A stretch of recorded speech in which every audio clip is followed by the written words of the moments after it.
Hi hello നമസ്കാരം. വിനീസ് കിച്ചണിലേക്ക് എല്ലാവർക്കും സ്വാഗതം. അപ്പോൾ ഇന്ന് വീണ്ടും ലെറ്റ്സ് ടോക്കാണ്. ഓക്കെ, അപ്പോൾ കുറേയായി നിങ്ങളോട് സംസാരിച്ചിട്ട് നാട്ടിലേക്ക് പോകുന്നതിന് മുമ്പ് നമ്മളൊരു ലെറ്റ്സ് ടോക്ക് ചെയ്തു എന്ന് തോന്നുന്നു. അപ്പോൾ വീണ്ടും നമുക്ക് ലെറ്റ്സ് ടോക്കാണ് ഇന്ന് നമ്മൾ ചെയ്യാൻ പോകുന്നത്. ഓക്കെ, ഓരോ ചോദ്യങ്ങളായിട്ട് എനിക്ക് എത്ര കവർ ചെയ്യാൻ പറ്റുമോ അത്രയും ഞാൻ കവർ ചെയ്യാം. ഓക്കെ, സോ ഫസ്റ്റ് ചോദ്യം ഇതാണ്.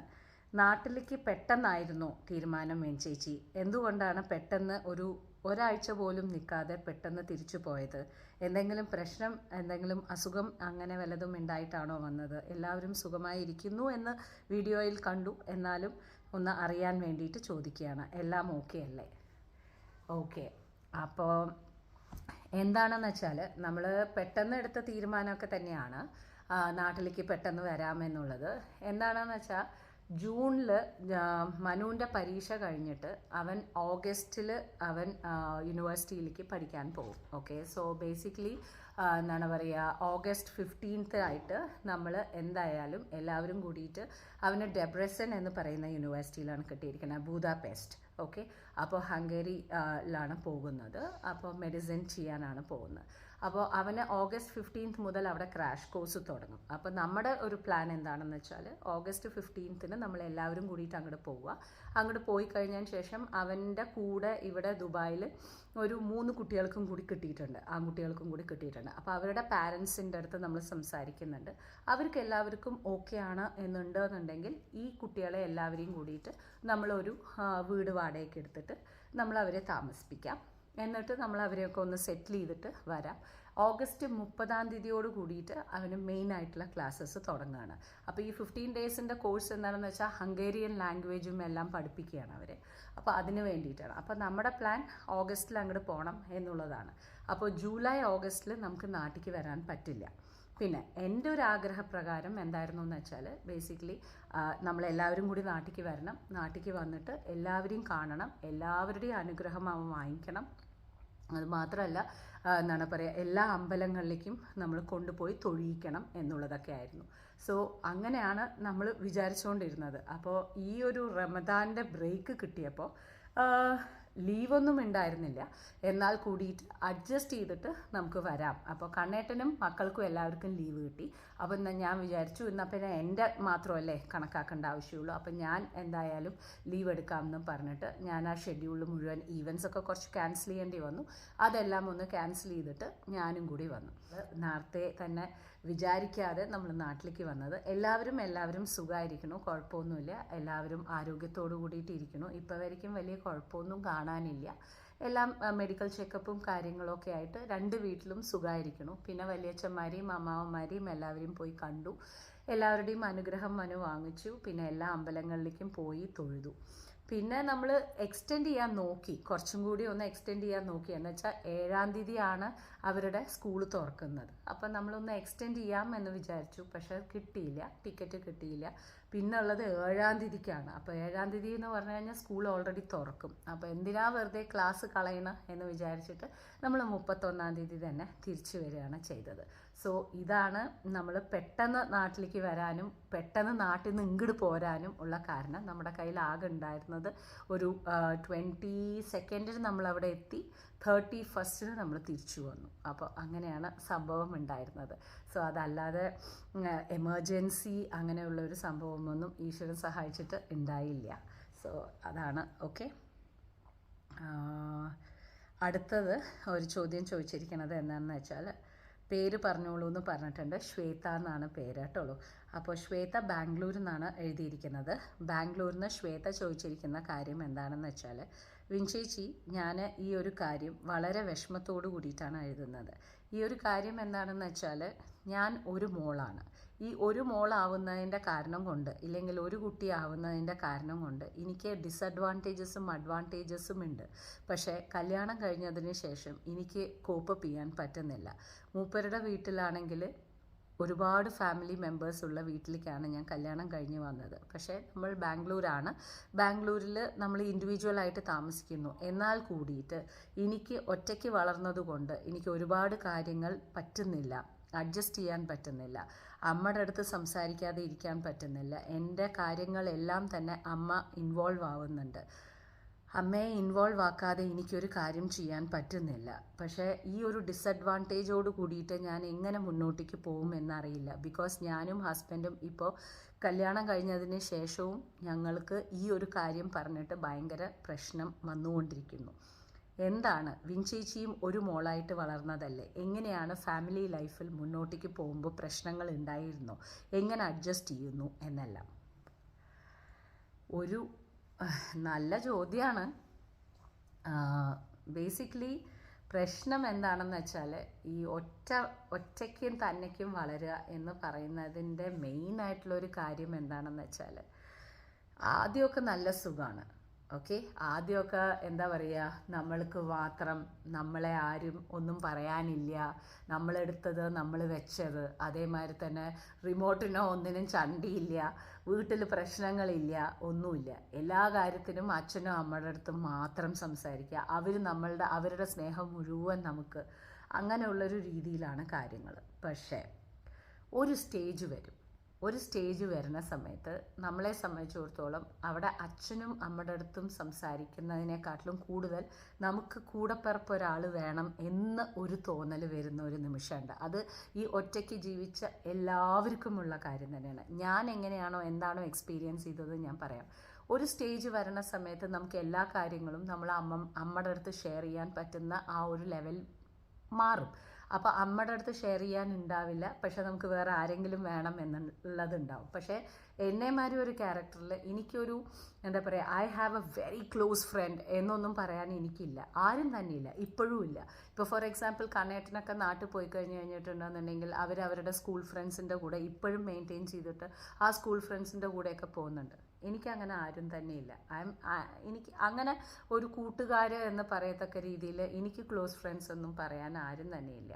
അപ്പോൾ അങ്ങനെ ഇരിക്കുന്ന ഒരാൾക്ക് അച്ഛനമ്മ ഇത് തന്നെയാണ് നമ്മൾ ഒരു ഫുൾ ടൈം അങ്ങനെ ആയി വരികയാണ്. പക്ഷേ ഒരു സമയമാവുന്ന സമയത്ത് ആ ഒരു ഫീലിംഗ് എന്തായാലും വരും. ആ ഒരു ഫീലിംഗ് എന്തായാലും വന്നു കഴിഞ്ഞ് നമ്മൾ അവിടെ ഒറ്റപ്പെടും. സത്യമാണ്.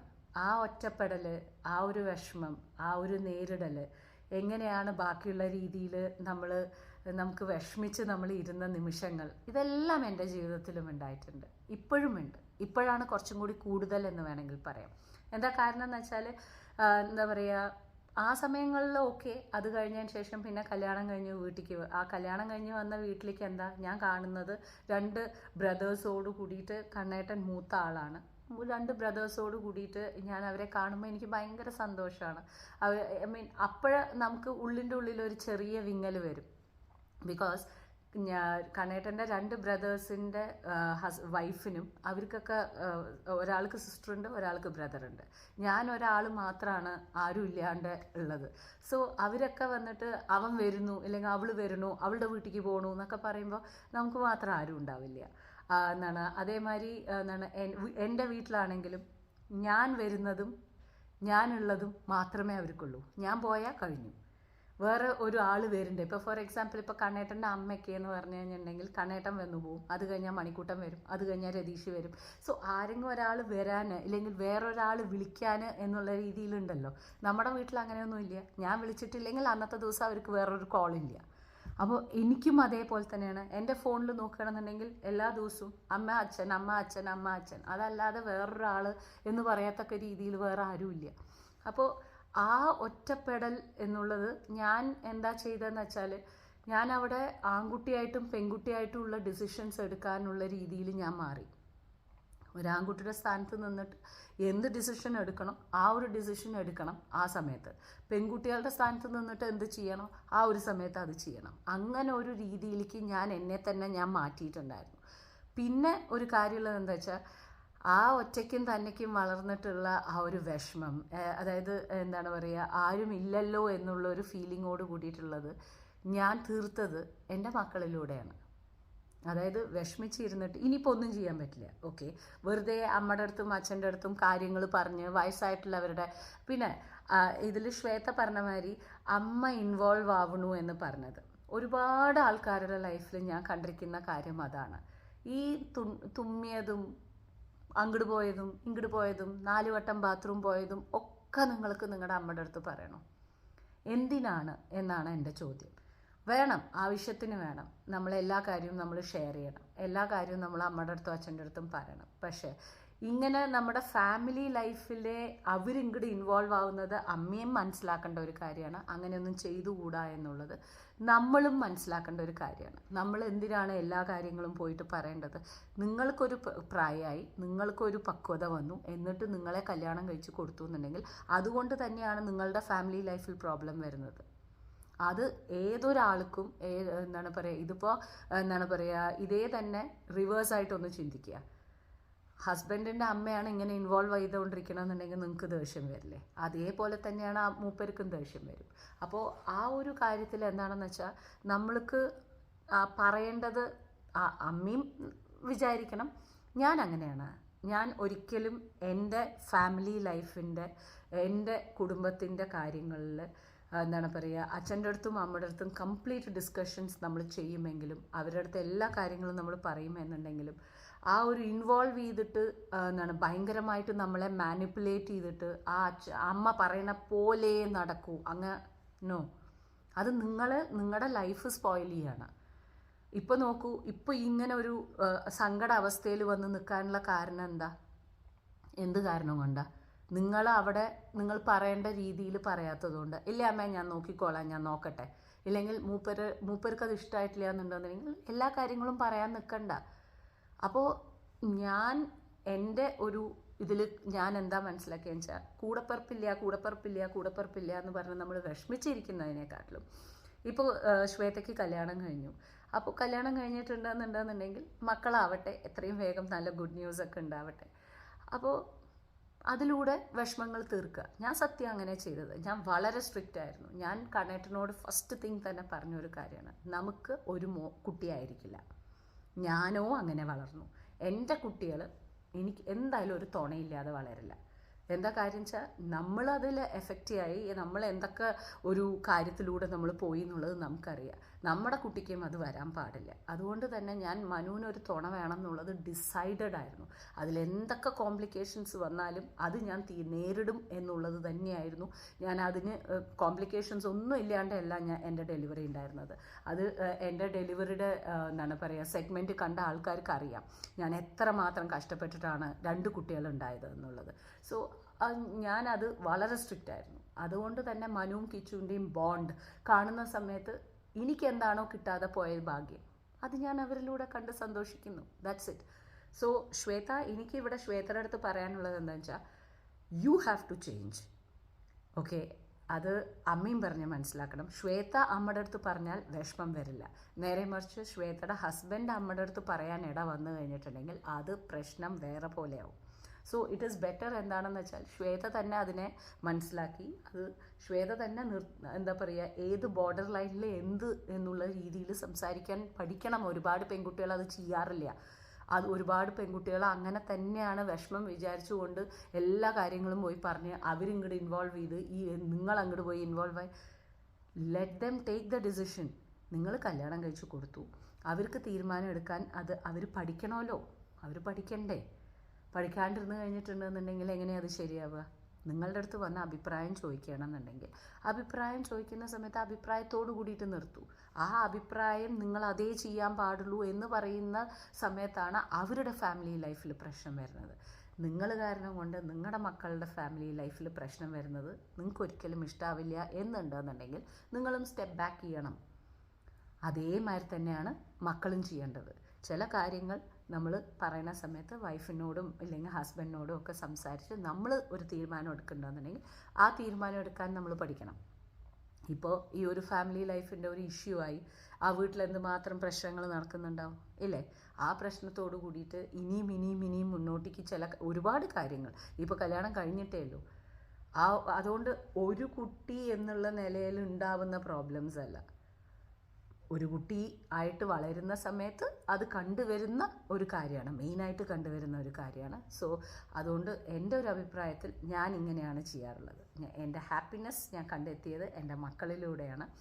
അപ്പോൾ അവർക്കൊരു തുണയുണ്ടായിട്ട് അവരെ രണ്ടുപേരെയും കാണുന്ന സമയത്ത് എനിക്ക് ഒരുപാട് സന്തോഷമുണ്ട്. എനിക്ക് കിട്ടാത്ത എല്ലാ സന്തോഷവും എൻ്റെ മക്കൾക്ക് കിട്ടണം, ആ ഒരു തുണയോട് കൂടിയിട്ട് അവർ വളരണം എന്നുള്ളത് തന്നെയാണ്. അപ്പോൾ ഞാൻ അങ്ങനെയാണ് കണ്ടത്. അതേമാതിരി തന്നെ എൻ്റെ ലൈഫിലും ഞാൻ ഫോളോ ചെയ്യുന്ന ചില കാര്യങ്ങളാണ്. പറയേണ്ടത് നമ്മൾ പറയേണ്ട രീതിയിൽ പറയുക, അതല്ലാതെ അവരെയും വിഷമിച്ച് നമ്മളും വിഷമിച്ച് നമ്മുടെ കുടുംബവും പ്രശ്നമായി എന്തിനാണ് വേണ്ടാത്ത പണിക്കൊക്കെ നിൽക്കണത്. സോ ഇറ്റ്സ് ബെറ്റർ ലൈക്ക് നമ്മൾ അതുപോലുള്ളൊരു തീരുമാനം എടുത്താൽ കറക്റ്റായിരിക്കും. ഓക്കെ, അപ്പോൾ ശ്വേതക്കുട്ടി എത്രയും വേഗം ആ ഒരു തീരുമാനം എടുത്തിട്ട് അത് സെൽഫ് അനലൈസിങ് ചെയ്ത് റിയലൈസേഷൻ ചെയ്തിട്ട് മുന്നോട്ടേക്ക് പോവുക. ഓക്കെ, അടുത്ത ചോദ്യം വന്നിരിക്കുന്നത് മനുവിനെ കുറിച്ചിട്ടാണ് ചോദ്യം വന്നിരിക്കുന്നത്. ഓക്കെ, എൻ്റെ മോനും എൻ്റെ സിസ്റ്ററിൻ്റെ മോനും എല്ലാവരും ദുബായിലാണ് പഠിക്കുന്നത്. അവർക്ക് പെർട്ടിക്കുലറായിട്ടുള്ള രീതിയിൽ എങ്ങനെ കോച്ചിങ് ക്ലാസ്സിന് പോകണം എന്നറിയുന്നില്ല. അവർക്ക് എന്താ ചെയ്യേണ്ടത് എന്നുള്ള തീരുമാനം അവർക്ക് അറിയാൻ പറ്റുന്നില്ല. എങ്ങനെയാണ് മോൻ ഇങ്ങനെ തീരുമാനമെടുത്തത്? അവനൊരു പെർട്ടിക്കുലറായിട്ടുള്ള തീരുമാനം ഉണ്ടായിരുന്നോ അതോ നിങ്ങളാണോ പറഞ്ഞു കൊടുത്തത്? ഇതിനെക്കുറിച്ചിട്ടുള്ള ഒന്ന് പറഞ്ഞു തരുമോ വിൻ ചേച്ചി? അവർക്ക് വല്ലതും ഹെൽപ്പ് ചെയ്യാൻ പറ്റുമെങ്കിൽ അവരുടെ നമ്പർ ഞാൻ ഇമെയിലായിട്ട് അയച്ചു തരാം, അവരെ ഒന്ന് കോൺടാക്റ്റ് ചെയ്യാൻ പറയാൻ പറ്റുമോ? ഓക്കെ, അപ്പോൾ ഇത് ബേസിക്കലി നമ്മളായിട്ടൊന്നും പറഞ്ഞിട്ടുണ്ടായിരുന്നില്ല, മോൻ്റെ ചോയ്സിന് വിട്ട തന്നെയാണ്. അപ്പോൾ അവൻ എന്തുകൊണ്ടാണ് മെഡിക്കൽ ഫീൽഡ് എടുക്കാൻ കാരണം എന്ന് പറയണമെന്നുണ്ടെന്നുണ്ടെങ്കിൽ അവൻ്റെ CV, അവൻ യൂണിവേഴ്സിറ്റിയിലേക്ക് അയച്ച CV വായിച്ചു കഴിഞ്ഞാൽ നമുക്കത് ശരിക്കും മനസ്സിലാക്കാൻ പറ്റും. ബേസിക്കലി അവനെ സംബന്ധിച്ചിടത്തോളം അവന് കുറേ ഇൻസിഡൻസ് ആണ് അവന് അതും പെർട്ടിക്കുലർലി അവൻ്റെ മനസ്സിൻ്റെ ഉള്ളിൽ വിചാരിച്ചുകൊണ്ടിരുന്നത്. അവൻ എൻ്റെ അടുത്ത് പറയുണ്ടായിരുന്നു ലൈക്ക് അമ്മ എനിക്കൊരു കാർഡിയാക് സർജൻ ആവണം എന്ന് പറഞ്ഞു. അപ്പോൾ ഞാൻ പറഞ്ഞു നീ ആദ്യം കോഴ്സിന് ഇപ്പോൾ ചേര്, അത് കഴിഞ്ഞതിന് ശേഷം നിനക്ക് എങ്ങനെ ഈ കോഴ്സ് പോകണം, നമ്മളെ കൊണ്ട് പറ്റുമോ എന്നുള്ളതൊക്കെ നോക്കിയതിന് ശേഷം പിന്നെ നമുക്ക് സ്പെസിഫിക്കേഷൻസ് ഒക്കെ വരുന്ന സമയത്ത് അപ്പം നമുക്ക് നോക്കാം, ഇപ്പം തന്നെ ഇതിനെക്കുറിച്ചിട്ട് ചിന്തിക്കേണ്ട പറഞ്ഞപ്പോൾ അവൻ പറഞ്ഞു നോ, ഞാൻ ഫോക്കസ്ഡ് ആണ്, എനിക്കതായാൽ മതി, എനിക്ക് വേറെ ഏത് ഫീൽഡും വേണ്ട, മെഡിക്കൽ ഫീൽഡിൽ തന്നെ എനിക്ക് ഇത് തന്നെ ആവണം. അപ്പോൾ ഞാൻ ചോദിച്ചു എന്തിനാണ് നീ ഇങ്ങനെ വാശി പിടിക്കുന്നത് എന്ന് ഞാൻ ചോദിച്ചു. അപ്പോഴാണ് പറഞ്ഞത് ഇത് വാശിയല്ല അമ്മ, ഇതെനിക്ക് എടുക്കണം. എന്താ കാരണം എന്ന് വെച്ചാൽ അവൻ്റെ മനസ്സിൽ ഉണ്ടായ കുറച്ച് കാര്യങ്ങൾ, അതായത് കണ്ണേട്ടൻ്റെ മൂത്ത അമ്മാവൻ ഹാർട്ട് അറ്റാക്കിലാണ് മരിച്ചത്, പെട്ടെന്നായിരുന്നു. അപ്പോൾ ഞങ്ങൾക്കൊക്കെ വല്യമാമൻ എന്ന് പറയുന്നത് ഒരുപാട് ഇൻഫ്ലുവൻസ് ചെയ്ത ഒരു വ്യക്തിയാണ്. അപ്പോൾ മനുവിൻ്റെ ഓർമ്മയിലൊക്കെ അവൻ്റെ ബിഗ് അങ്കിൾ എന്ന് പറയുന്നത് അവന് ഭയങ്കര ഇഷ്ടമുള്ള ഒരു വ്യക്തിയാണ്. അപ്പോൾ പെട്ടെന്ന് 2 കൊല്ലം ആയി വല്യമാമൻ മരിച്ചിട്ടും ഇന്നും നമുക്കത് അക്സെപ്റ്റ് ചെയ്യാൻ പറ്റിയിട്ടില്ല. അപ്പോൾ പെട്ടെന്ന് വല്യമാമൻ ഇല്ല എന്നുള്ള ആ ഒരു എന്താണ് റീസൺ എന്ന് ചോദിച്ച സമയത്ത് കാർഡിയാക് അറസ്റ്റാണ് എന്നുള്ളത് വന്നു. അത് കഴിഞ്ഞ ഉടനെ തന്നെ എൻ്റെ അച്ഛൻ്റെ കാർഡിയാക് അറസ്റ്റ് വന്നു. അപ്പോൾ അത് കഴിഞ്ഞിട്ട് പിന്നെ കണ്ണേട്ടൻ്റെ അച്ഛൻ്റെ കാർഡിയാക് അറസ്റ്റ് വരും. അപ്പോൾ ഫാമിലിയിൽ ഇങ്ങനെ ഓരോരുത്തരായിട്ട് ഇങ്ങനെ കാർഡിയാക് റിലേറ്റഡ് ആയിട്ട് വരുന്ന സമയത്ത് അവൻ തീരുമാനിച്ച ഒരു കാര്യമാണ്, നോ, എൻ്റെ ഫാമിലിയിൽ ഞാൻ ഇത്രയും കണ്ടു, എല്ലാവരും കരയുന്നതും വിഷമിക്കുന്നതും ലോസും നമ്മൾ കണ്ടു, ഇനി വന്നിട്ട് അങ്ങനെ ഒരു സംഭവം ഇല്ല, ഞാൻ എന്തായാലും ഞാനൊരു കാർഡിയാക് സർജൻ ആവും, ഇനി ഒരു ഫാമിലിക്ക് എന്നെ കൊണ്ട് സഹായിക്കാൻ പറ്റുമെന്നുണ്ടെങ്കിൽ ഞാൻ ആ സഹായം ചെയ്യും, ഞാനൊരു ഡോക്ടറാവും, അതിൽ കാർഡിയാക് സർജൻ ആവും, കാർഡിയാക് സർജനായിട്ട് എന്നെ സംബന്ധിച്ചിടത്തോളം ഏതൊക്കെ ഫാമിലിയെ എനിക്ക് രക്ഷപ്പെടുത്താൻ പറ്റുമോ ആ ഫാമിലീസിനെയൊക്കെ ഞാൻ രക്ഷപ്പെടുത്തും, ഇങ്ങനെയുള്ള ഒരു സിറ്റുവേഷൻ ഒരു ഫാമിലിയിൽ വരാത്ത പോലെ ഞാൻ നോക്കും എന്നാണ് അവൻ്റെ CV തന്നെ എഴുതിയിരിക്കുന്നത്. Why do you want to become a doctor എന്നുള്ളതിൻ്റെ ചോദ്യത്തിന് അവൻ എഴുതിയിരിക്കുന്നതേ ഉത്തരം ഇങ്ങനെയാണ്. അത് മാത്രമല്ല അവൻ വളരെ ഫോക്കസ്ഡ് ആയതുകൊണ്ട് തന്നെ അവൻ്റെ സ്കൂളിൽ നിന്ന് കൗൺസിലിംഗ് ഡിപ്പാർട്ട്മെൻറ്റ് ഉണ്ടായിരുന്നു. അതിന് പുറമെ നമ്മളും ഇവിടെ ഒരുപാട് ആൾക്കാരുടെ അടുത്ത് അന്വേഷിച്ചു. എന്താ വെച്ചാൽ ഒരുപാട് പൈസ പിടുങ്ങുന്ന മേഖലയാണിത്. അപ്പോൾ അതുകൊണ്ട് തന്നെ കൗൺസിലിംഗ് ആണെന്ന് പറഞ്ഞ് എല്ലാവിടെയും നിങ്ങൾക്ക് കാണാൻ പറ്റും. പക്ഷേ ഏതാണ് ജെന്യൂൻ എന്നുള്ളതിനനുസരിച്ചിട്ട് വേണം നമ്മൾ തീരുമാനിക്കാൻ. സോ ആ തീരുമാനത്തിൽ നമ്മൾ അവനെ വളരെ കറക്റ്റായിട്ട് നമ്മുടെ ഫ്രണ്ട്സും എല്ലാവരും പോയിട്ടുള്ള സ്ഥലത്ത് നമ്മൾ അവിടെ പോയി ജോയിൻ ചെയ്യിപ്പിച്ചു. And they are very good. Okay, I will definitely വേണമെന്നുണ്ടെന്നുണ്ടെങ്കിൽ ഇമെയിൽ അയച്ചോളൂ, ഞാൻ അവരുടെ കംപ്ലീറ്റ് ഡീറ്റെയിൽസ് തരാം. They are too good. അവരെ സംബന്ധിച്ചിടത്തോളം അവർക്ക് ഡിഫറെൻറ്റ് പാക്കേജസ് ഉണ്ട്. നമ്മൾ ഏത് പാക്കേജാണോ എടുക്കുന്നത് അതിനനുസരിച്ചിട്ടുള്ള രീതിയിൽ അവർ കുട്ടികളെ കോച്ചിങ് കൊടുക്കും. ഏതാ യൂണിവേഴ്സിറ്റി യൂണിവേഴ്സിറ്റി വേണ്ടതെന്നുള്ളത് എല്ലാം നമുക്ക് പറയാം അവരുടെ അടുത്ത്. ആൻഡ് ആ കോച്ചിങ് ക്ലാസ്സിനനുസരിച്ച് ആ കോച്ചിങ്ങിൻ്റെ പരീക്ഷയുടെ മാർക്കിനനുസരിച്ചിട്ടൊക്കെ അവർ ഹെൽപ്പ് ചെയ്യും, വളരെ. സോ ഞങ്ങളെ സംബന്ധിച്ചിടത്തോളം ഞങ്ങൾക്ക് അവരിലൂടെ ഉള്ള ജേർണി വെരി സ്മൂത്ത് ആയിരുന്നു. ഇതപ്പോൾ ഇന്നും കൂടിയിട്ട് ഇപ്പോൾ നിങ്ങളുടെ അടുത്ത് സംസാരിക്കുന്നില്ലേ, 2 hours ബിഫോറാണ് മനുവിൻ്റെ വേറൊരു യൂണിവേഴ്സിറ്റിയുടെ എക്സാം കഴിഞ്ഞത്. സോ അത് ഓൺലൈനായിരുന്നു. അത് ചിലത് വന്നിട്ട് പോയി എഴുതണം, ചിലത് വന്നിട്ട് ഓൺലൈനാണ്. അപ്പോൾ യൂണിവേഴ്സിറ്റിയുടെ എക്സാം കഴിഞ്ഞു, അത് കഴിഞ്ഞതിന് ശേഷം ഇൻ്റർവ്യൂ ഉണ്ടാവും. അപ്പോൾ ഇതൊക്കെ വന്നിട്ട് അവർ കോച്ചിങ് കൊടുത്ത് വളരെ നല്ല രീതിയിൽ തന്നെയാണ് ചെയ്യുന്നത്. ഈവൻ ദോ മനുവിന് ഒരു യൂണിവേഴ്സിറ്റിയിൽ അഡ്മിഷൻ എല്ലാം അവന് കിട്ടിയെങ്കിലും അവൻ അല്ലാതെ 4-5 യൂണിവേഴ്സിറ്റിയിൽ അപ്ലൈ ചെയ്യണമെന്ന് പറഞ്ഞിട്ടുണ്ടായിരുന്നു. അപ്പം നമ്മളൊന്നും സ്റ്റോപ്പ് ചെയ്തിട്ടുണ്ടായിരുന്നില്ല. കുട്ടി ഇഷ്ടമുള്ള പോലെ ചെയ്തോ എന്ന് തന്നെ പറഞ്ഞിട്ടുണ്ടായിരുന്നു. സോ അതുകൊണ്ട് വളരെ നല്ല കോച്ചിങ് സെൻറ്ററിൽ തന്നെയാണ് അവൻ ചെയ്തിരിക്കുന്നത്. ഞാൻ ഇമെയിൽ അഡ്രസ്സ് നിങ്ങൾ വേണമെന്നുണ്ടെന്നുണ്ടെങ്കിൽ പറയൂ, ഞാൻ എൻ്റെ ഇമെയിൽ അഡ്രസ്സ് തരാം. ആൻഡ് നിങ്ങളതിൽ കോൺടാക്റ്റ് ചെയ്താൽ മതി. ഞങ്ങൾ എവിടെയാണോ ചെയ്തിരിക്കുന്നത് അതിൽ ഞാൻ നിങ്ങൾക്ക് തരാം കേട്ടോ. അപ്പോൾ ഇവിടെയാണ് വല്യമാമൻ്റെ വീട്ടിലേക്കാണ് ഞങ്ങൾ വന്നിട്ടുണ്ടായിരുന്നത്. ഇതാണ് കണ്ണേട്ടൻ്റെ വല്യമാമൻ, ഞങ്ങളുടെ എല്ലാവരുടെയും വല്യമാമൻ. ഈ ഒരു ഫോട്ടോ വല്യമാമൻ്റെ മോൻ എടുത്തപ്പോൾ, ശ്രീജു എടുത്തപ്പോൾ, അത് കഴിഞ്ഞ് ഞങ്ങൾക്ക് അയച്ചു തന്നപ്പോൾ എൻ്റെ ജീവിതത്തിൽ എനിക്ക് പറയാൻ പറ്റാത്ത ഒരു വിങ്ങലായിരുന്നു. കണ്ണ് നിറഞ്ഞു പോയ നിമിഷങ്ങളായിരുന്നു അത്. ഓരോരുത്തരുടെ വീട്ടിൽ പോയിട്ടും ഞാൻ അനുഗ്രഹം വാങ്ങിക്കാൻ പറഞ്ഞ സമയത്തും വല്യച്ഛന്മാരായിക്കോട്ടെ, അമ്മാവന്മാരുടെ വീട്ടിലായിക്കോട്ടെ, എല്ലാവരുടെയും കാലിൽ വീണ് അവൻ അനുഗ്രഹം വാങ്ങിച്ചിട്ടാണ് വന്നത്. ഇത് കണ്ടപ്പോൾ മനസ്സ് ഭയങ്കരമായിട്ട് വിങ്ങി. അവൻ ലൈഫിൽ ആരായി തീരണം എന്നുള്ളത് ആദ്യത്തെ തീരുമാനമെടുത്തത് വല്യമാമൻ്റെ കാരണം കൊണ്ടാണ്. സോ അവിടുന്ന് പ്രാർത്ഥിച്ചിട്ടാണ് ഞങ്ങൾ ഇറങ്ങിയത്. ഓക്കെ, അപ്പോൾ എനിക്ക് തോന്നുന്നു ഇന്നത്തെ ലെറ്റ്സ് ടോക്ക് നമ്മൾ കുറച്ച് കൂടുതലായിപ്പോയി തോന്നുന്നു. ടൈമിംഗ് കുറച്ച് കൂടുതലായിട്ടുണ്ട്. അപ്പോൾ എല്ലാവർക്കും ഇഷ്ടപ്പെട്ടു എന്ന് വിചാരിക്കുന്നു. കാണാം നമുക്ക് വീണ്ടും ഒരുപാട് റെസിപ്പീസുമായി. ഞാനിപ്പോൾ എന്താണെന്ന് വെച്ചാൽ കുറേ ആക്റ്റീവ് അല്ലാതെ ഇരിക്കുന്നുണ്ടായിരുന്നു, ജോലി തിരക്ക് കൊണ്ടാണ്. പക്ഷേ ഇല്ല, ഞാൻ നാട്ടിൽ വന്നതിന് ശേഷം, ഞാൻ നിങ്ങളുടെ കൂടെ പോസ്റ്റ് ഇടാൻ തുടങ്ങിയതിന് ശേഷം വീണ്ടും ഞാനിപ്പോൾ ഷുവറിറ്റി വരുത്തുന്നുണ്ട്. ഒരു ദിവസം വിട്ട് ഒരു ദിവസമെങ്കിലും ഞാൻ പോസ്റ്റ് ഇടാൻ നോക്കുന്നുണ്ട്. നിങ്ങൾക്കും അത് ഇഷ്ടമാവുമെന്ന് പ്രതീക്ഷിക്കുന്നു. തന്ന സപ്പോർട്ടിന് എല്ലാത്തിനും താങ്ക് യു സോ മച്ച്. തരുന്ന സപ്പോർട്ടിനും thank you so much. Okay, അപ്പോൾ ഇതുപോലെ നമുക്ക് മുന്നോട്ടേക്ക് പോവാം. Once again thank you for watching Vini's kitchen. Thank you. Will meet soon.